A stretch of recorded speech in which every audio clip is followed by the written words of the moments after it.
Gracias por la invitación, Santiago. No, gracias por esperarme. No, por favor. ¿Cómo le va? Muy buena editorial, así que... Muchas gracias por la paciencia. No, al contrario. ¿Lo vio a Moyano ayer? No veo el programa de Mirta Legrand. Hace muchísimos años, alguna vez lo vi circunstancialmente. Detesto el programa, así que no lo veo. No lo veo. Bueno, no se perdió de mucho, salvo de las cosas que dijo Moyano, que estuvieron muy divertidas. Estuvo muy bien. La verdad que no sé si vamos a hacer 300.000, muchos más que los 50 que se juntaron a apoyar el gobierno de Macri, seguro. ¿Vio lo que fue eso? Sí. Multitudinario, ¿no? Sí, fue una masiva marcha de cómo defender lo indefendible. 50 calculé yo. Sí, por los videos, a lo mejor un poquito más, entre 50 y 100, ¿no? 50 y 100. Sí, sí. Bueno, me quedé corto entonces. Bueno, es también una característica de lo que está pasando en la Argentina hoy, donde claramente cada vez hay más volumen en que los ciudadanos argentinos empiezan a sentir las políticas de este gobierno y a partir de eso ese apoyo que tenía o ese periodo de gracia se ha terminado en la Argentina. ¿Me hace tu mate? Pero todo lo que quiera. Métale. A ver, mañana se inicia, o hoy a las 0 horas, no sé, el paro bancario. Sí. Yo leía una nota donde decía, Palazzo le pide disculpas a la sociedad por el paro. Entonces yo decía, ¿por qué las disculpas por ejercer un derecho, no? O sea, ¿cuál sería el motivo por el cual usted se disculparía con la sociedad? Sí, a ver, ustedes están claramente perjudicados. Sí, porque nosotros somos conscientes que una medida de fuerza afecta a quien va a hacer uso de una institución financiera que en definitiva no tiene la culpa del paro que necesariamente tenemos que tomar nosotros, hacer nosotros por ejercer un derecho ante un legítimo reclamo y que la necedad del sector empresario asociado con este gobierno le impide a los trabajadores tener un acuerdo salarial correcto como corresponde y a la sociedad tener los servicios financieros que requiere. A nadie le gusta ver a los jubilados esperando como han esperado el viernes porque se adelantaron los pagos, pero con mucho esfuerzo los trabajadores bancarios pudimos cumplir con esa premisa y bueno, será el impacto lo menos posible. Cuando yo digo pido disculpas pido disculpas en el sentido que no va a haber banco, no por lo que hago, porque sé que es un derecho y porque sé que estoy haciendo lo correcto en defensa de lo que mis compañeros me reclaman, que es que tengamos un acuerdo salarial justo. ¿Cuánto le ofrece el sector privado, el sector del Estado? ¿Cuál es la paritaria que a usted le hicieron llegar? Bueno, ellos desde el mes de diciembre que vienen ofreciendo un 9%, a lo que le han agregado que pueden actualizarlo después que supere la inflación el 9%, con una actualización por inflación. Pero nuestro acuerdo salarial tiene 3 componentes económicos. Uno, un bono de principio de año que se paga el 5 de enero, que decidieron no pagarlo. Hace 10 años, un poco más que se paga, inclusive con aportes previsionales, con lo cual ha generado un derecho y no lo pagaron. El segundo componente es un pago por el día del bancario, en donde ellos dicen una parte de esto no lo voy a pagar, que es la que tienen que pagar por los coeficientes de categoría. Y lo tercero, nosotros siempre arreglamos. Nuestros acuerdos salariales son la presunta inflación en un solo pago, desde enero hasta diciembre. Al ofrecernos no nos pagaron el bono, nos dicen que los otros nos van a pagar menos por el día del bancario, y nos ofrecen un 9 fraccionado en 6 o 7 cuotas después, impacta en un sueldo de un trabajador inicial en una pérdida de 36.000 pesos si nosotros aceptáramos. ¿Cuánto? 36.000 pesos en el año, y en un sueldo promedio 63.000. Por eso nosotros hemos sostenido el criterio. Y a veces lo que intentan instalar en la sociedad y a partir de los medios hegemónicos a los que hacías referencia recién vos también, es que pareciera que somos energúmenos que reclamamos por cosas que no corresponden y que afectamos a la sociedad. Lo que hay que decirle es que acá no está en juego otra cosa que no sea el salario de los trabajadores. Entonces quieren ponernos el mote de que estamos en un partido político, que si lo acompañamos o no a Moyano, lo que quieran poner. La discusión acá que son 7.000 millones de pesos en el año que en lugar de ir al bolsillo de los trabajadores va a ir a la rentabilidad que tiene el sector empresario. Y yo no estoy dispuesto a eso como secretario general del sindicato bancario. Usted eso lo construye desde su bronca opositora, porque veo que tratan de minimizar el rol sindical y dicen, no, Palazzo es opositor. Y para ir más lo dijo el presidente de la Cámara ABA en un programa el otro día. Claro. Es más, me vinculó inclusive con la Cámpora. Estoy medio grande para estar en la Cámpora y al segundo soy radical, no peronista, pero bueno, el hombre es un empleado de la Cámara que lo mandan a decir eso. Él no tiene ninguna entidad. Si tiene que pedir una gaseosa, tiene con azúcar o sin azúcar, tiene que llamar a 20 para que le digan qué es lo que pide. Entonces, le quito entidad. Y por otro lado debería dar cuenta porque ese presidente de la Cámara, que es la cara visible hoy de la paritaria del otro lado, porque el verdadero titiritero no es él, en realidad lo que hace es, debería explicarle a la sociedad que en la época del Corralito el que diseñó la estrategia para que no le devolvieran la plata a los ahorristas fue él, porque era el director de Asuntos Jurídicos del Banco Santander Río. A ver, ¿me repite? Sí, era el director de Asuntos Jurídicos del Banco Santander Río. ¿Me da el nombre del funcionario? Claudio Cesario, y hasta el 2008 ejerció ese cargo desde 1990 y tanto, y en plena época del Corralito el diseño de la estrategia para no devolverle los depósitos, inclusive deben estar, supongo que hasta los escritos firmados por él, siendo director de Jurídica, para que no le devolvieran los depósitos a la gente, tiene nombre y apellido y se llama Claudio Cesario. Entonces, antes de hablar de los bancarios, antes de hablar de mí, la verdad que debería revisar su pasado y pedirle disculpas a toda la gente que no recibió los depósitos, que le prometieron que el que había depositado en dólares recibiría dólares. Usted vio que hay una sola manera de escribir cuando usted escribe para ciertos medios, que es: todo aquel que se opone al gobierno es kirchnerista. Ah, sí, claro. O sea, usted, yo, Baradé, cualquiera, el que sea es kirchnerista. Sí. Y entonces, el multimedio a usted le dice kirchnerista. Sí. Palazzo, el kirchnerista. Cuando usted se sentó en el Ministerio de Trabajo, su última reunión donde supuestamente le habían ofrecido el 9, ¿no? Sí. El 9. ¿A usted lo tratan como el secretario general de la bancaria o lo tratan como un dirigente kirchnerista? ¿Cómo sería el trato? O sea, ¿cómo lo reciben? Porque hacia afuera lo ningunean. Mire, el trato en los hechos es de un sentido de venganza. ¿Venganza? Sí, este es un gobierno vengativo, que ataca a todos aquellos que tienen una voz altisonante en contra de los intereses de ellos. Entonces, vos como periodista sos golpista y kirchnerista. Sí, seguro, claro. Yo como dirigente sindical seré golpista y kirchnerista y así.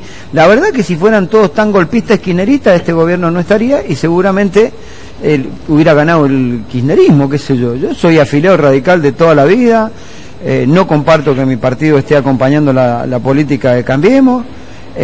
Y lo que hago es defender los intereses de mis compañeros, y si mis compañeros creyeran que es un paro político y no un paro defendiendo sus derechos, no hubiéramos tenido el acatamiento de un 95% en el paro de la semana pasada.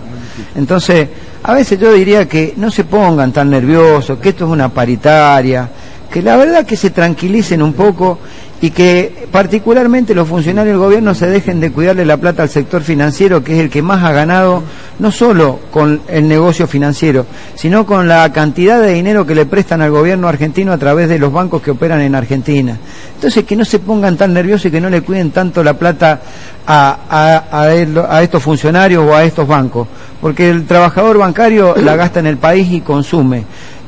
Si nosotros resignamos esos 7.000 millones de pesos que ellos quieren que resignemos, en lugar de consumir, van a ir a paraísos fiscales, a las casas centrales de los bancos afuera de la Argentina. Entonces, que se tranquilicen. ¿Quién lo va a transferir, Caputo? Y supongo que las entidades financieras, después, qué sé yo, comprarán acciones de bancos a algunos funcionarios del gobierno, ¿no? ¿Cómo se hace para tener 950.000 euros fuera del país y decir que no hay que declararlo en la Argentina? Usted que entiende más del tema bancario.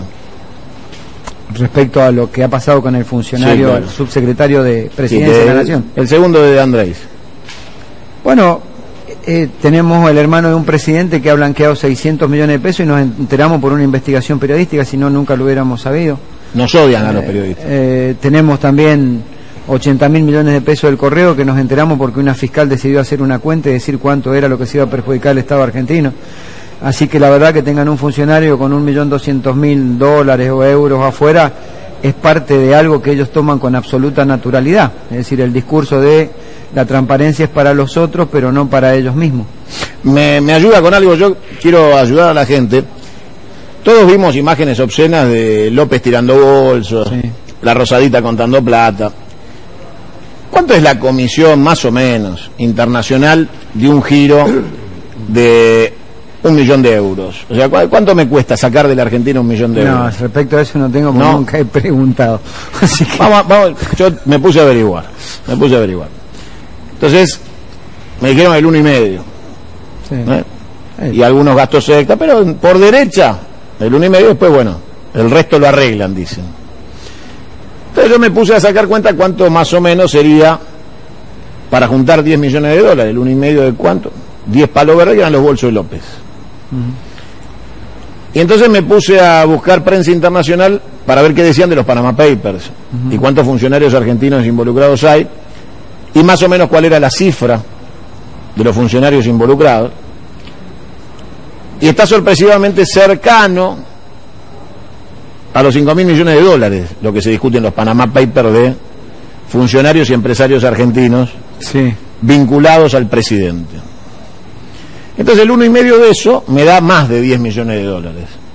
¿Por qué cree usted que la sociedad se horroriza con los bolsos de López, pero la sociedad no es capaz de imaginarse cuando se aprieta la letra Enter de una computadora y la comisión es por ahí cercana a los 150 millones, no a los 10? Y no le dice chorro a ese, le dice chorro solo a López. ¿Cómo funciona? Que el sistema financiero parece que encubre a los ladrones de guante blanco y que si no hay bolsos, no son ladrones.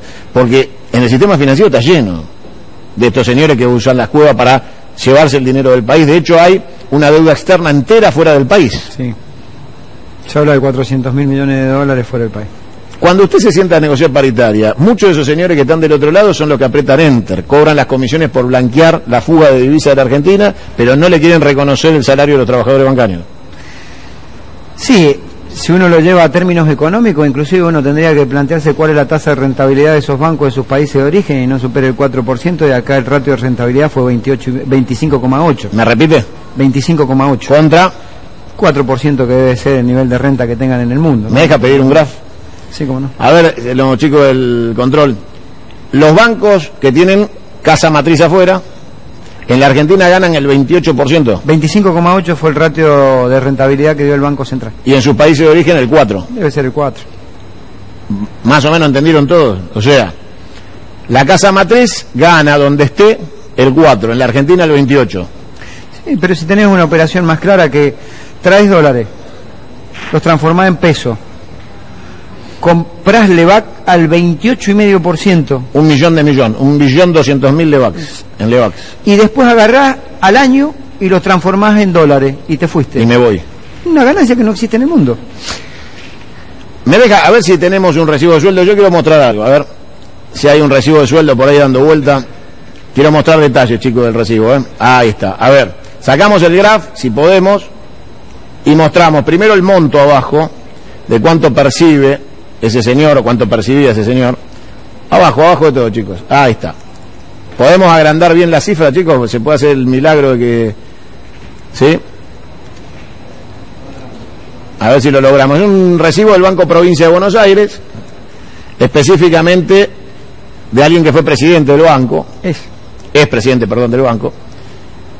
Y la cifra es muy importante. No es cualquier cifra. Estamos hablando de una cifra de 5 ceros. Hay que ganar esa platita en la Argentina todos los meses, ¿no? ¿Me leen el monto, por favor? A ver, Norita, ¿me lees el monto? Estaba viendo 278.029 con 74 centavos. Muy bien, eso es con las deducciones, porque el bruto serían 400. ¿Cuánto, Norita, ahí? A ver, espera, que me acerco un poco. Sí. 481.000. Ahí está.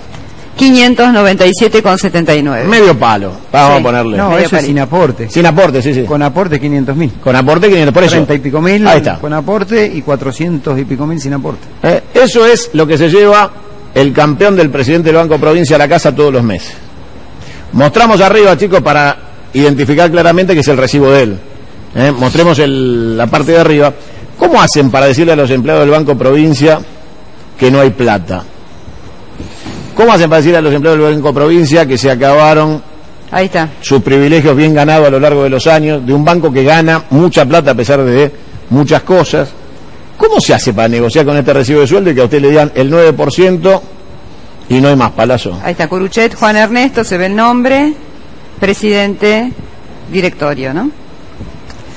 Sí, ahí me parece que hay un detalle que no es menor, y es que sujeto a aporte son 30 y pico mil, no sé cuánto alcancé a leer, y sujeto a no aportes 400 y pico mil pesos. Quiere decir que el 90% del sueldo es en negro. Es negro, claro. Y por lo que he visto, porque lo vi esta mañana y me lo mostraron hace un rato en un medio que fui también, creo que hay un cobro inclusive de asignación familiar de 24 pesos por escolaridad que Bien. lo paga el Estado. Muy bien. Bueno, está claro que no hay mucha autoridad para discutir después de estas cosas, ¿no? Yo creo que un director puede ganar lo que tenga que ganar, etcétera, etcétera, pero que el 90% de su salario esté en negro no es de las mejores enseñanzas que pueda dar un gobierno que después reclama transparencia. Creo que no corresponde. Me parece que, además de eso, recién hablaba con los compañeros de las distintas gremiales que me empezaron a llamar producto de lo que había salido, y en un medio me habían preguntado también, y me decían que hay más de 200 asesores que le salen 100 millones de pesos al banco.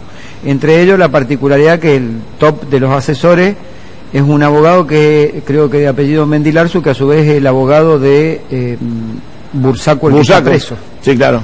FIFA. Y también tiene, FIFA Gate. Por lo que me decían los compañeros, hay un concejal que es concejal y asesor y cobra, y que inclusive hay un miembro del Consejo de la Magistratura porteña, creo que también cobra en todos el banco. Asesores del Banco. Todos asesores, 200 asesores que cuestan algo así como 100 millones de pesos, me decían los compañeros. 100 millones en el año. En el año nos cuesta mantener todos esos vagos que supuestamente asesoran al presidente, que gana 500 lucas por mes. Sí, así es. Y bueno, muy patriótico. Obviamente se hace difícil cuando uno se sienta con estas caracterizaciones, o con la caracterización que la voz cantante del otro lado es un empleado de una cámara que fue el autor de la estrategia para no devolverle los depósitos a la gente desde un banco, como era el Banco Santander. Se hace difícil porque uno no termina de entender. Y yo diría más, en el mes de diciembre nosotros nos juntamos con Federico Sturzenegger, con González Fraga, con Claudio Cesario y con Jorge Britos hijo, y nos dijeron que el 9% era porque la inflación iba a ser el 9 sí o sí, como mucho el 10, y a las 2 semanas sale el propio Sturzenegger junto con 3 ministros diciendo que la inflación va a ser el 15. Entonces uno, ¿cómo hace para creerles en una mesa de negociación lo que le dicen? Por eso nosotros hemos sostenido en este tema de nuestra negociación colectiva, de nuestro arreglo salarial, que tomemos la inflación que dice el propio Banco Central. El 2 de febrero publicaron el relevamiento de expectativa de mercado, el Banco Central lo publica, 19,4 de inflación.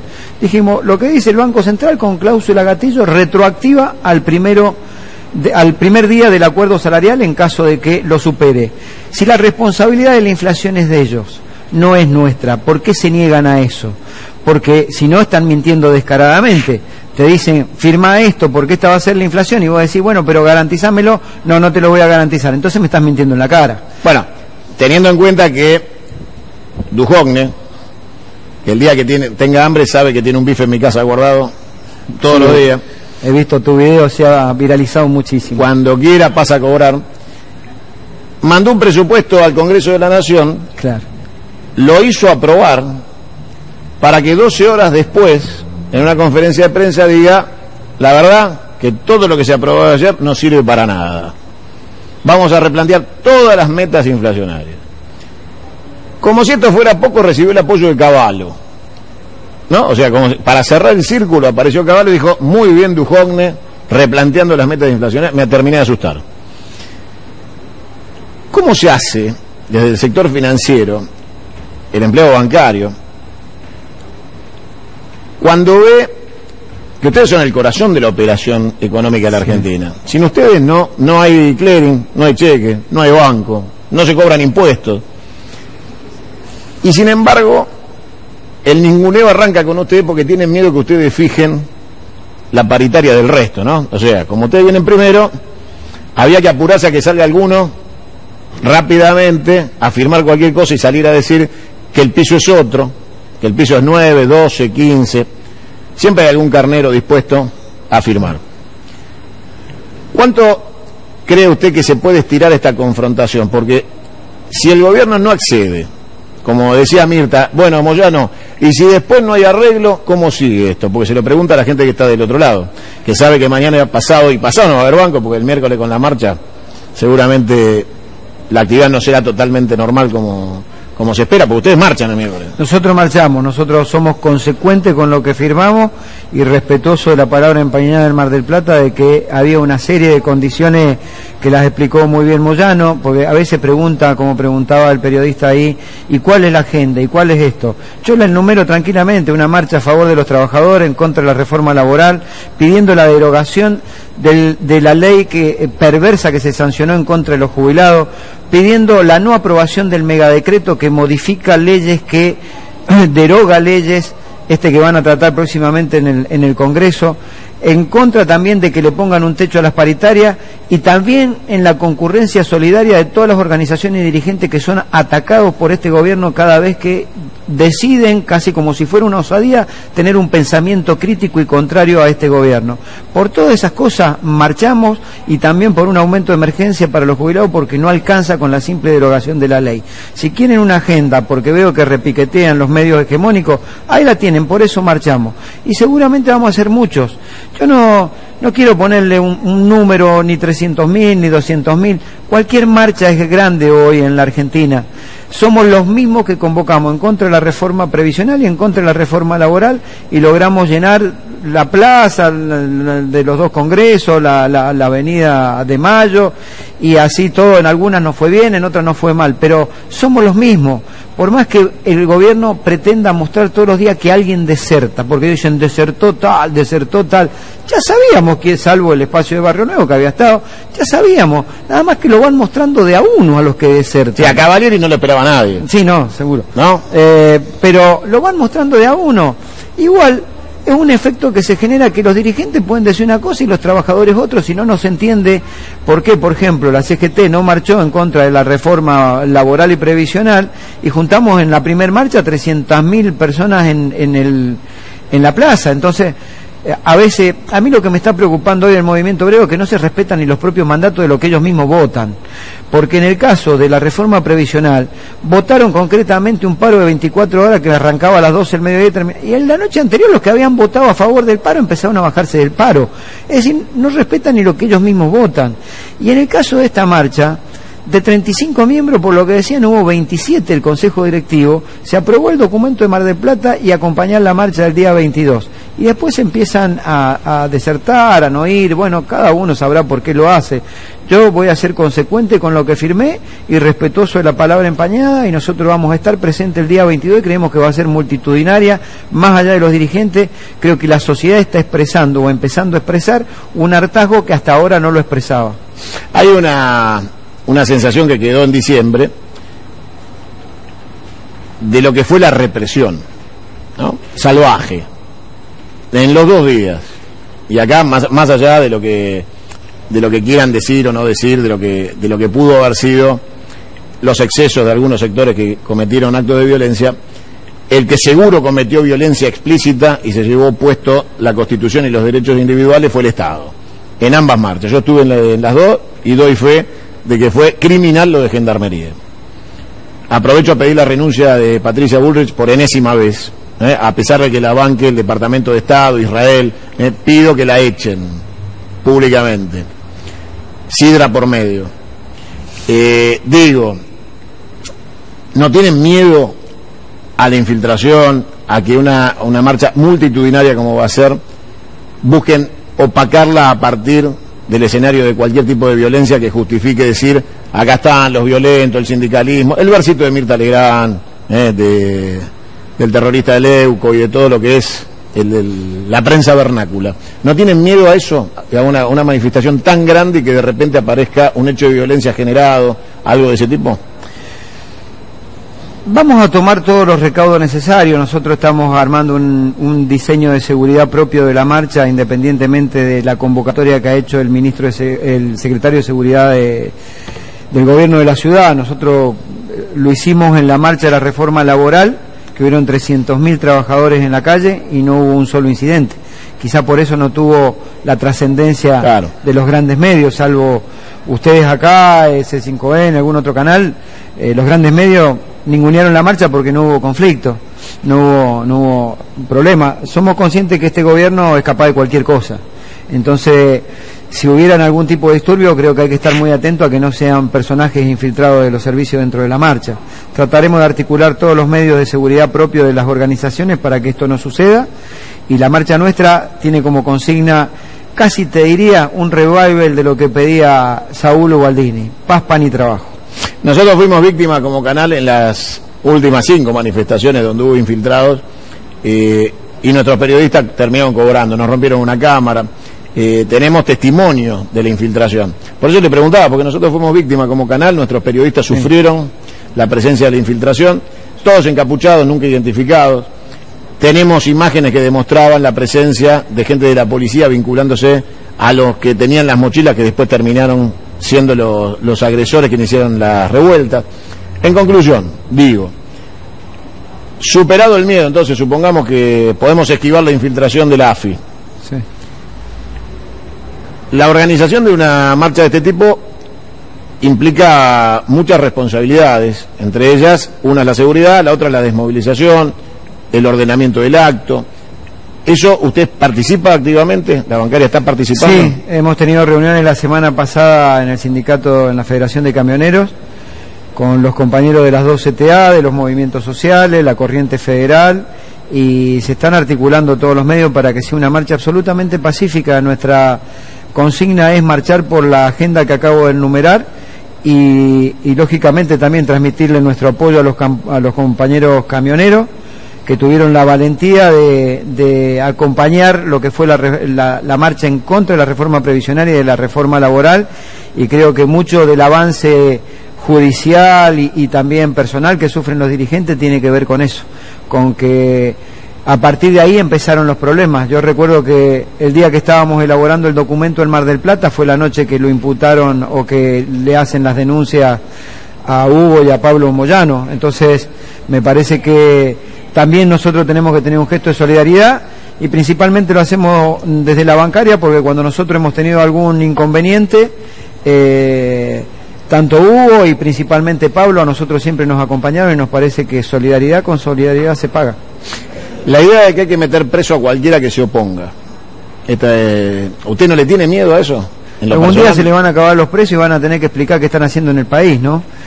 Yo creo que es un gobierno que va a buscar por todos los medios de deslegitimar la protesta y va a hacer hincapié todavía en ese espacio residual que queda, en donde pareciera que solamente los corruptos están de un lado y no miran, como explicabas vos recién, a través de la cantidad de dinero que está afuera, a través de todas estas cosas que estábamos mostrando que pasan, no miran los hechos que como mínimo deberían ser investigados de este gobierno.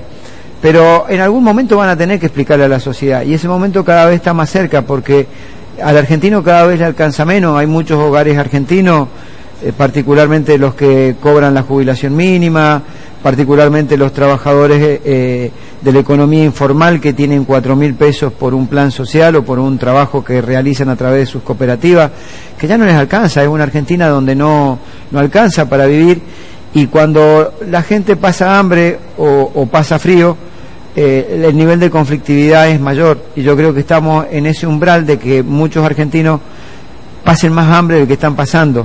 Hay 1,5 millones más de pobres en la Argentina con las políticas de este gobierno, y creo que al paso que vamos se va a incrementar mucho más esa pobreza, mientras la concentración de la riqueza es cada vez más grande. ¿Ustedes son conscientes, tienen conciencia, ustedes dirigentes sindicales, de que son la última línea de no ceder, que si lo superan a ustedes van a aniquilar el país? Porque hoy el sindicalismo es la columna vertebral no del peronismo, de la Organización Nacional y Popular y de la defensa de todo lo que hace la integridad nacional. ¿Ustedes son conscientes que hay algo más que una paritaria en juego? De que cuando van por los sindicatos van por el intento de destruir el último factor de resistencia organizada de los trabajadores, ¿o lo viven únicamente como una cuestión sectorial? Yo sí lo tengo claro, por eso desde el primer momento, y junto con los compañeros de la Corriente Federal, nosotros planteamos la necesidad que la CGT no debía tener grises en la relación con el gobierno, y el gobierno dio su muestra contundente de lo que pretendía el día que veta la ley antidespido en la Argentina.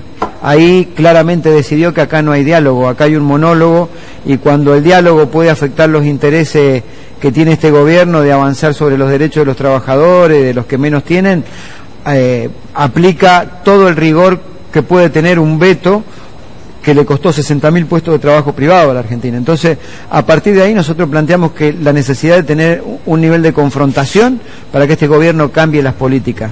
Yo soy consciente de eso, y creo que acá no se trata de una paritaria. El único con capacidad efectiva de articular la protesta social en la Argentina para lograr revertir la triste realidad que hoy le toca vivir a muchos laburantes es el movimiento obrero. Y ojalá mis compañeros del movimiento obrero lo interpreten, y aquellos que no van a la marcha porque todavía creen en una vocación de diálogo, entre comillas, con este gobierno, se den cuenta que es un diálogo sobre la nada misma, porque nada de lo que ha hecho este gobierno ha favorecido a los trabajadores, y no puede estar sentado el movimiento obrero con un gobierno diciendo que dialoga cuando todo lo que ha hecho ha afectado a los trabajadores. Es el momento de pararse delante del gobierno y pedirle que cambie sus políticas, y si no lo entiende, confrontar con ese modelo político, económico y social que nos está afectando. Llegamos a 1 millón de millones, 1.200.000 en LEVAX. Sí. Y tenemos internas en el ámbito económico. Discúlpame, no te olvides de otra cosa. No, claro, a ver. Porque antes era el gobierno anterior el que le ponía la maquinita, decían, que imprimía billete. Hoy le imprimen las LEVAC, tenían 380.000, tienen 1.200.000.